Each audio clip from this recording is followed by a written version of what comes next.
Hello viewers అందరికీ నమస్తే. మా ఆంధ్ర కారం తయారీ విధానాన్ని చూపించేస్తాను ఈ షార్ట్‌లో చూసేద్దాం వచ్చేయండి.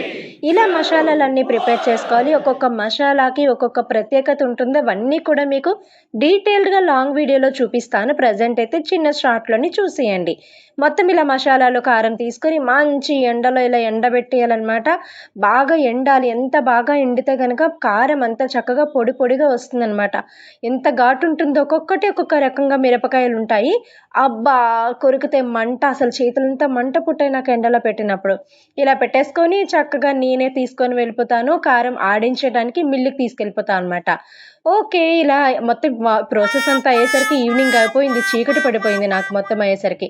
సరే ఇంక తిన్నంగా వెళ్ళిపోయాను. అమ్మో! లైన్ చూస్తే ఎంత ఉందంటే మిల్లు దగ్గర కారము చక్కగా ఇలా కారం ఆడించేసిన తర్వాత అక్కడే ఎండబెడతారనమాట కాసేపు.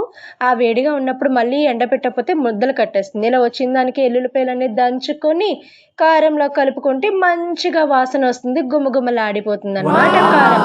చక్కగా మనం స్టోర్ చేసుకోవడమే. లాంగ్ వీడియోలో ఫుల్ డీటెయిల్స్ అంతా మీకు తెలియజేశాను. తప్పకుండా చూసి సపోర్ట్ చేయండి. Thank you so much.